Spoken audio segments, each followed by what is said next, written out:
Magandang araw mga ka-garden! Ngayong araw na ito ay ibabahagi ko sa inyo ang isa sa natural at organikong pataba na ginagamit ko sa aking mga pananim sa bakuran. Ito mga ka-garden ang balat ng itlog. Huwag nyo basta-basang itatapon to. Kasi ito, pwede pa itong maging pataba sa ating mga halaman. Halika at samahan mo ako kung paano natin gagawin ang simpleng pataba mula sa balat ng itlog.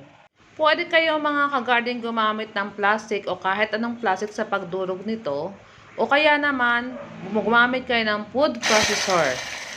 Ayan, sa paggiling nito. Mga ka-garden, after nating magiling yung balat ng itlog o eggshell, pwede na nating ilagay ito sa ating tanim na halaman o gulay. Ang balat ng itlog o eggshell ay mayaman sa calcium.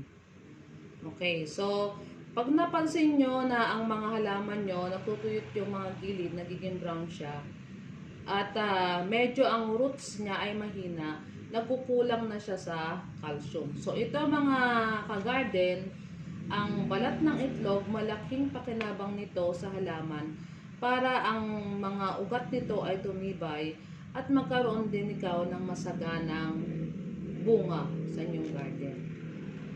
Maraming salamat mga ka-garden sa pakikinig. Hanggang sa muli.